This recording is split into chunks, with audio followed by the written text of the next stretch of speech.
కూకట్పల్లిలో బాలిక సహస్ర హత్య కేసులో మిస్టరీ ఇంకా కొనసాగుతూనే ఉంది. 2 రోజులుగా నిందితుల కోసం పోలీసులు వెతుకుతున్నారు. ఇప్పటి వరకు ఎటువంటి ఆధారాలు దొరకపోవడంతో కేసు ఛేదన కష్టంగా మారుతోంది. పాప కుటుంబానికి దగ్గర వాళ్లే హత్య చేశారని అనుమానిస్తూ పలువురిని అదుపులోకి తీసుకొని విచారిస్తున్నారు పోలీసులు. బాలిక ఇంటి కింద ఉన్న సంజయ్ అనే వ్యక్తిని కూడా పోలీసులు విచారిస్తున్నారు. అయితే సంజయ్ను కేవలం విచారణ నిమిత్తం తీసుకెళ్లారని, హత్యకు ఎలాంటి సంబంధం లేదని అతడి భార్య చెబుతోంది. తన భర్త నిందితుడని ప్రచారం చేయొద్దని విజ్ఞప్తి చేస్తోంది. మీడియాలో వస్తున్న వార్తలు అవాస్తవమని, ఇంటి కింద ఉన్నాం కాబట్టే ప్రశ్నిస్తున్నారు తప్ప తమకు హత్యతో సంబంధం లేదని చెప్పుకొస్తుంది సంజయ్ భార్య. ఆ కుటుంబంతో తమకు ఎలాంటి గొడవలు లేవని కూడా ఆవిడ క్లారిటీ ఇస్తుంది. సంజయ్ ఎక్కడైతే సహస్ర కుటుంబం, మొత్తానికి సహస్ర కుటుంబం ఎక్కడైతే సంగీత్ నగర్లో నివాసం ఉంటుందో ఆ ఇల్లు మొత్తం 3 అంతస్తులుగా ఉంటుంది. పెంట్ హౌస్లో సహస్ర కుటుంబం నివాసం ఉంటుంది. 2వ అంతస్తులో సంజయ్ కుటుంబం నివాసం ఉంటుంది. అయితే సంజయ్ ఆ రోజు 18వ తేదీన సహస్ర హత్య జరిగిన రోజు ఆఫీస్కి వెళ్ళలేదు. ఆ రోజే ఇంట్లోనే ఉన్నారు. అయితే సహస్ర ఇంట్లో ఉన్న విషయం తమకు కూడా ఏమాత్రం తెలియదని సంజయ్ భార్య చెబుతోంది. సంజయ్ భార్య తన భర్త చాలా రోజులుగా పనికి వెళ్తున్నాడని, తమకి కూడా 2 కూతుళ్ళున్నారని, తమ ఇద్దరు కూతుళ్లతో ఎవరైతే చనిపోయిన దారుణ హత్యకు గురైన సహస్ర నిత్యం ఆడుకునేదని సంజయ్ భార్య చెబుతున్నారు. అంతేకాదు తన భర్త పేరుతో బయట ప్రచారం జరుగుతోందని, పోలీసులు కూడా ఎటువంటి స్పష్టత ఇవ్వటం లేదని చెబుతున్నారు సంజయ్ భార్య. ఎందుకంటే సంజయ్ భార్య కూడా మీడియాతో మాట్లాడారు, సుమన్ టీవీతో కూడా మాట్లాడారు. సహస్ర హత్యని ఆమె తీవ్రంగా ఖండిస్తున్నారు. తనకు 2 బంగారం లాంటి కూతుళ్ళున్నారు. అటువంటి పాపని, రోజు తమతో మాట్లాడే పాపని, తమ పిల్లలతో ఆడుకునే పాపని ఇంత దారుణంగా హత్య చేస్తారని, గుర్తు తెలియని దుండగులు చంపేస్తారని ఎక్స్పెక్ట్ చేయలేకపోతున్నామని సంజయ్ భార్య చెబుతోంది. అంతేకాదు సంజయ్ కుటుంబానికి, అంటే తమ కుటుంబానికి, సహస్ర కుటుంబానికి, సహస్ర తల్లి రేణుక కావచ్చు, ఆమె తండ్రి కృష్ణ కావచ్చు, వాళ్ళతో ఎటువంటి విభేదాలు లేవని చెబుతోంది సంజయ్ సతీమణి. ఈ నేపథ్యంలో సంజయ్ హంతకుడనే ప్రచారానికి కొంత తెరపడాలని ఆమె చెబుతున్నారు. దయచేసి తన భర్త పేరుని వాడొద్దని, తన భర్తకి ఈ హత్యతో ఎటువంటి సంబంధం లేదని, విచారణ నిమిత్తం ఆ రోజు హత్య జరిగిన రోజు ఇంట్లో తన భర్త మాత్రమే ఒక పురుషుడు తన భర్త మాత్రమే ఉన్నాడని, మిగతా వాళ్ళెవరూ లేరని, తన భర్త ఆ రోజు డ్యూటీకి వెళ్ళకపోవటం, ఇంట్లోనే ఉండటం వల్ల అనుమానించారు పోలీసులు. కేవలం ప్రశ్నిస్తున్నారు తప్ప మరొక అపవాదు వేయకూడదని, కేవలం అనుమానితుడుగానే, సస్పెక్ట్గానే ప్రచారిస్తున్నారు తప్ప తన భర్తకి హత్యకి ఎలాంటి సంబంధం లేదని చెప్తోంది సంజయ్ సతీమణి. అయితే సంజయ్ కూడా ఒరిస్సా నుంచి వచ్చిన వ్యక్తి, ఇక్కడే ఉంటూ కొంతకాలంగా లోకల్గా చిన్న ఉద్యోగం చేస్తున్నాడు. కష్టపడి తన కుటుంబాన్ని పోషించుకుంటున్నాడు. సంజయ్కి భార్య, 2 పిల్లలు కూడా ఉన్నారు. మొదటి నుంచి ఏదో చేతబడి కోణాన్ని తీసుకొచ్చారు, కానీ పోలీసులు కూడా చెప్తున్నారు ఈ చేతబడి కోణంలో స్పష్టత లేదు, ఎవ్వరూ చేతబడి అంశాన్ని తీసుకురావాల్సిన అవసరం లేదు, చేతబడికి ఎటువంటి లింకు లేదు, అటువంటి ఆధారాలు ఏమీ దొరకలేదని బాలానగర్ పోలీసులు కూడా చెప్తున్నారు. ప్రస్తుతానికి బాలానగర్ పోలీసుల దగ్గర 4 వ్యక్తులు అదుపులో ఉన్నారు. అది కూడా ఈ ఇంట్లో నివాసం ఉండే వాళ్లే, ఈ ఇంటికి సంబంధించిన వ్యక్తులే అని తెలుస్తోంది. ఆ 4ని ప్రశ్నిస్తున్నారు. వాళ్ళ ద్వారా కొన్ని ఆధారాలు కూడా సేకరించే ప్రయత్నం చేస్తున్నారు. ఎందుకంటే పోలీసులు చాలా స్పష్టంగా ఒక నిర్ధారణకు వచ్చారు. సహస్రని చంపింది బయటి వ్యక్తులు కాదు, ఖచ్చితంగా ఆ బిల్డింగ్కి సంబంధించిన వ్యక్తులే, ఆ బిల్డింగ్లో ఉన్న వ్యక్తులే అని పోలీసులు ఒక నిర్ధారణకు వచ్చారు. సహస్ర ఇంట్లో ఒంటరిగా ఉందనే విషయం బయట వ్యక్తులు ఎవరికీ తెలియదు, కేవలం ఆ బిల్డింగ్లో ఉన్న వ్యక్తులకే తెలుసు అనేది ఒక పాయింట్ అయితే, 2వ పాయింట్ వచ్చేసి హంతకుడు ఆ ఇల్లు దాటి బయటకు వెళ్ళలేదని, హత్య చేసిన తర్వాత ఆ ఇల్లు దాటి బయటకు వెళ్ళలేదని పోలీసులు ఒక స్పష్టమైన క్లారిటీకి వచ్చినట్టుగా తెలుస్తుంది. ఎందుకంటే ఇల్లు దాటి ఆ హత్య జరిగిన ప్రాంతం నుంచి పోలీస్ జాగిలాన్ని తీసుకొస్తే అది కేవలం ఇంటి చుట్టూ మాత్రమే తిరిగిందని, ఆ తర్వాత ఎటువంటి ఆధారాలు అక్కడి నుంచి దూరం వెళ్ళినట్టుగా ఎటువంటి స్పష్టత తమకు రాలేదని చెప్తున్నారు. అంతేకాదు హత్య చేసిన వ్యక్తి గతంలో నేరం చేసిన వ్యక్తి కాదని, ఖచ్చితంగా ఖచ్చితంగా ఇది కక్షపూరితంగా కుట్రతో మనసులో ఏదో కోపాన్ని పెట్టుకొని హత్య చేశాడని పోలీసులు ఈ పాయింట్స్ ఈ క్లారిటీకి వస్తున్నారు. ఎందుకంటే సహస్ర ఒంటిపైన మీకు రోజు వింటూనే ఉన్నారు, చెప్తూనే ఉన్నాం. సహస్ర ఒంటిపైన మెడపైనే దాదాపు 18 కత్తిపోట్లుంటే ఆమె పొట్ట భాగం పైన 7 కత్తిపోట్లున్నాయి. అంటే ఒక వ్యక్తిని ఇంత దారుణంగా ఇన్నిసార్లు పొడిచి చంపాల్సిన ఆలోచన ఎవరికి ఉంటుందంటే కేవలం కుట్రపూరితమైన ఏదైనా కసితో కుట్రతో ఉద్దేశపూర్వకంగా చంపాలనే ఉద్దేశంతో వచ్చిన వాళ్ళు మాత్రమే ఇంత దారుణంగా చంపేస్తారనే పోలీసులు ఒక క్లారిటీకి వచ్చారు. చాలా స్పష్టంగా పోలీసుల ఈ విచారణని ఒక్కసారి ఫాలో అవుతే అర్థమవుతోంది. ఒకటి, ఆ బిల్డింగ్ దాటి హంతకుడు బయటకు వెళ్ళలేదు, ఆ బిల్డింగ్లోనే ఉన్నాడు, ఎవరో ఆ వ్యక్తి అనేది తేలాల్సి ఉంది. రెండోది, లేదంటే ఆ బిల్డింగ్కి రెగ్యులర్గా వచ్చే వ్యక్తుల్లో ఒకరై ఉండాలి.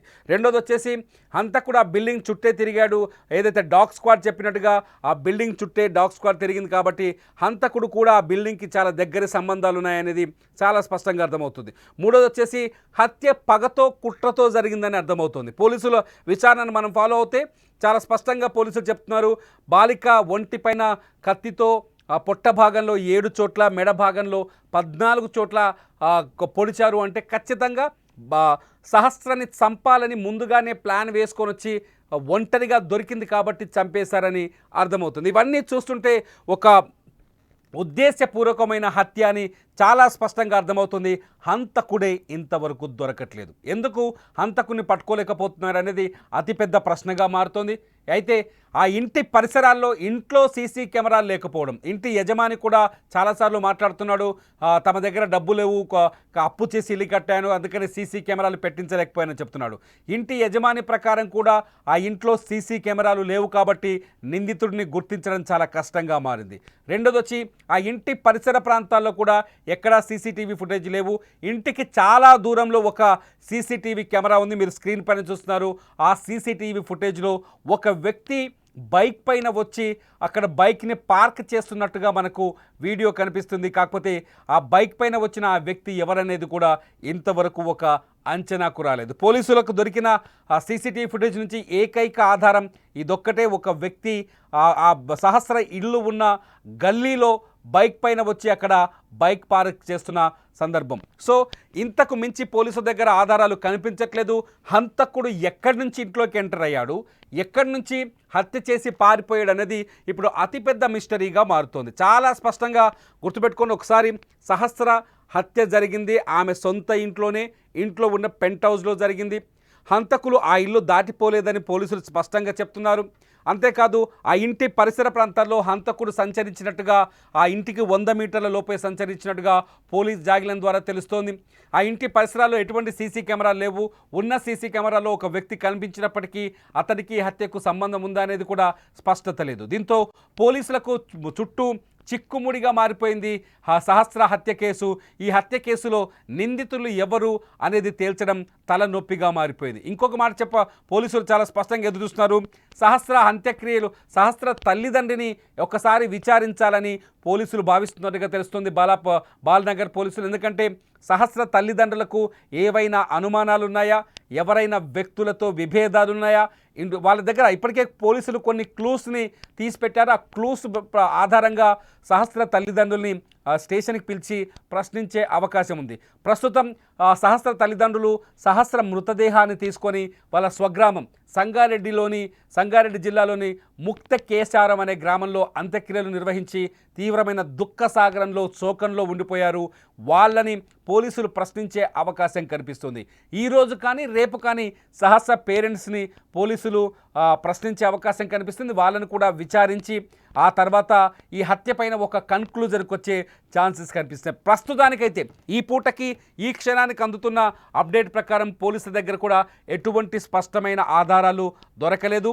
హంతకుడు ఎవరనేది కూడా పోలీసులు ఇంతవరకు నిర్ధారించలేదు. హత్య ఎందుకు చేశారనే కాజ్ కూడా దొరకలేదు. ఎవరైతే అనుమానితులుగా సస్పెక్ట్స్గా తీసుకెళ్లారో వాళ్ళంతా ఆ ఇంటికి సంబంధించిన వాళ్ళే.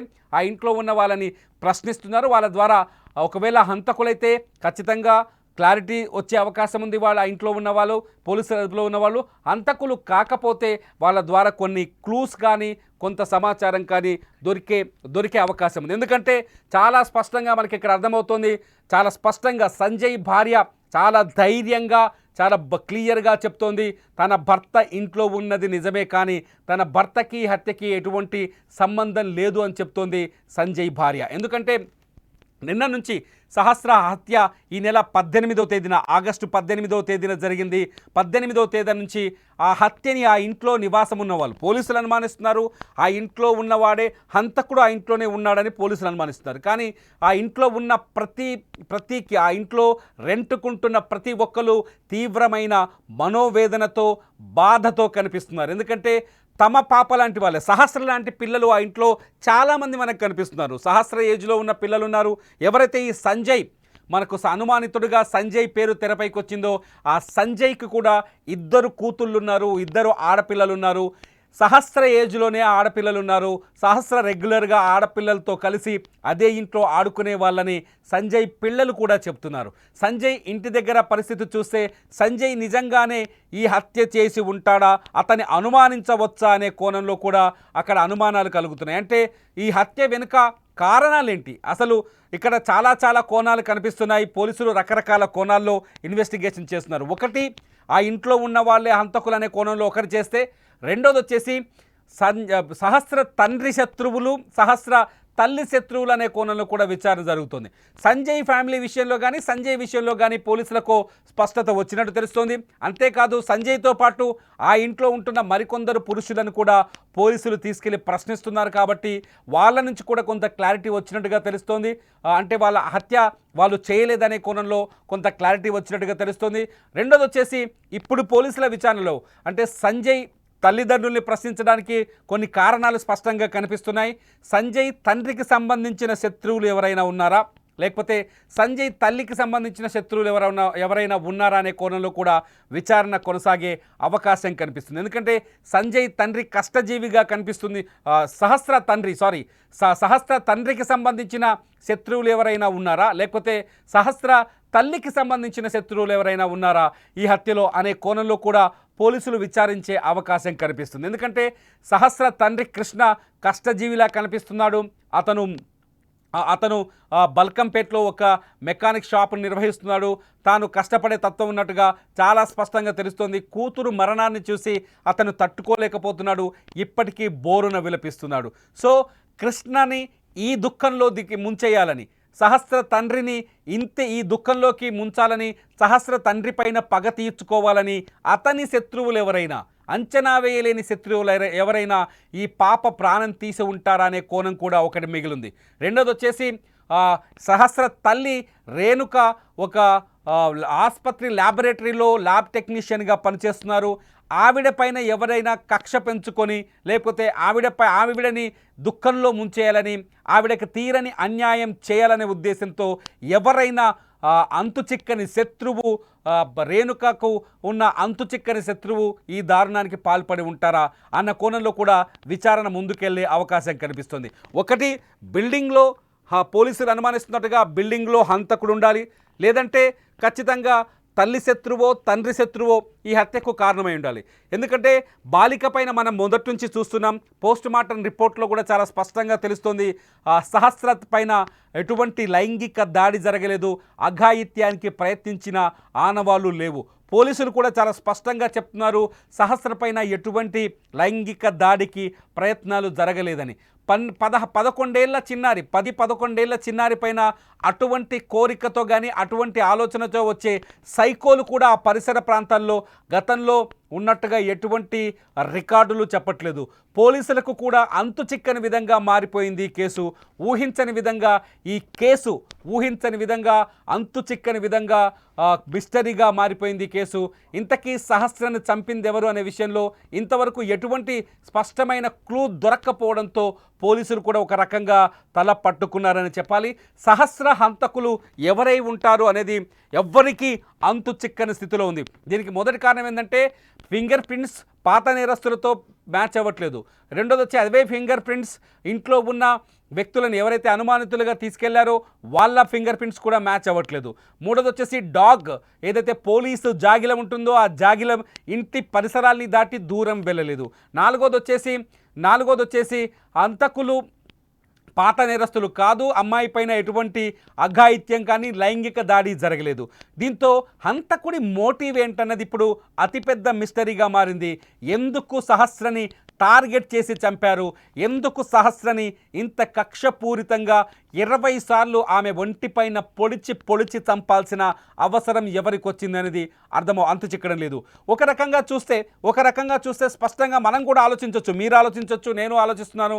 సహస్ర పైన దాడిని చూస్తే ఇది కుట్ర, కోపం, కసితో చంపినట్టుగా అర్థమవుతుంది. అంటే పగ తీర్చుకునే ఉద్దేశంతో చంపినట్టుగా అర్థమవుతుంది. సహజంగా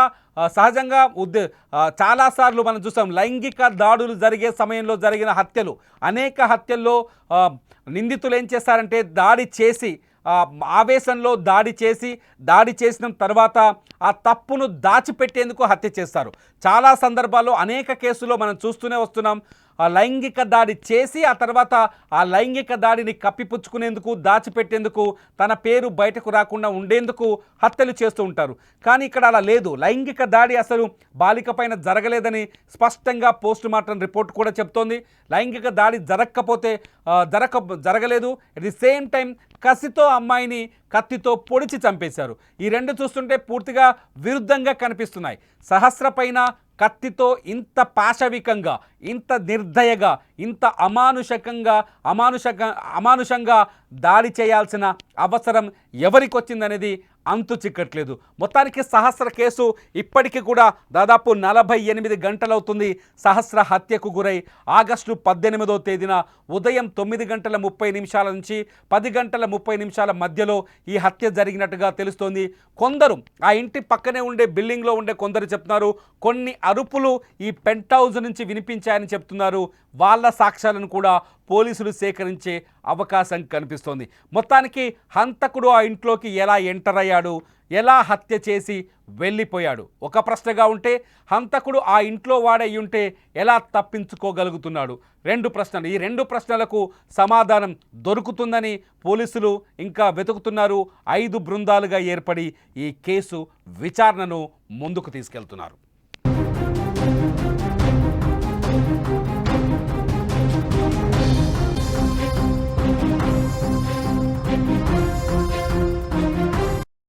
ఏం జరిగిందో ఏం తెలియదు మ్యామ్. 12:30కి ఆయన లంచ్ ఇవ్వడానికి వచ్చారంట. ఇంతలోగా అంకులు కేకేసి పైన ఏమో ఏడుస్తున్నారు చూడుకో అంటే చూసేసరికి పాప బ్లడ్లో పడి ఉంది. మొత్తం పొట్టలో 2-3 సార్లు పొడిచడం, పేక్ కట్ చేసిండు. మా హస్బెండ్ పక్కన ఉన్న ఒక ఆమె కింద కిరేకున్న ఆమె, ముగ్గురిపై ఫస్ట్ చూసిండు. వాళ్ళ డాడీ ఫస్ట్ చూసిండ్రు. వాళ్ళ డాడీ గట్టిగా ఏడవగానే ఎందుకు ఏడుస్తున్నారని పోయి చూసిండ్రు. ఎవరికి తెలియదు, ఆయన గడియ పెట్టి పోయిండంట. కింద ఫ్లోర్లో ఉంటాం. లేదు, మాకు చివరి పోర్షన్ అంటే పోర్షన్ ఇది మెట్లు అవి కదా, మాకు తెలియదు, మా లోపలనే తెలియదు అనమాట. మాకు వెళ్ళేది వచ్చేది తెలియదు. అట్లా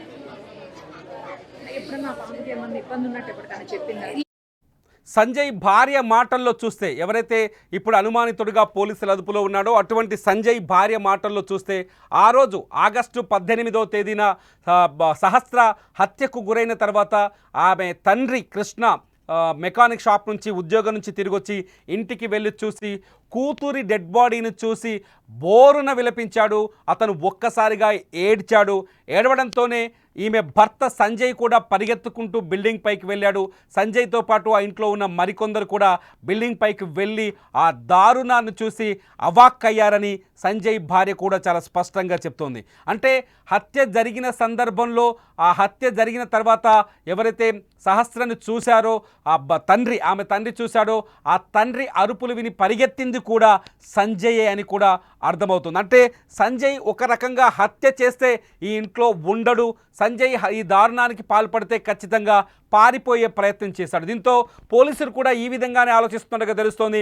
సంజయ్కి హత్యకి ఎటువంటి సంబంధం లేదనే ఆలోచనలో ఉన్నట్టుగా తెలుస్తుంది. పోలీసులు కూడా హంతకుడు ఎవరు, సంజయే హంతకుడా, లేకపోతే సంజయ్ అనుమానితుడా, లేకపోతే ఆ ఇంట్లో మిగతా నలుగురు ఎవరైతే ఉన్నారో వాళ్ళు అనుమానితులు అనే కోణంలో మాత్రమే ఉన్నారు. ఎటువంటి హంతకుడి పేరు ఇప్పటి వరకు డిక్లేర్ చేయలేదు. ఎటువంటి సాక్ష్యాలు కూడా పోలీసులకు దొరికినట్టుగా ఆధారాలు లేవు.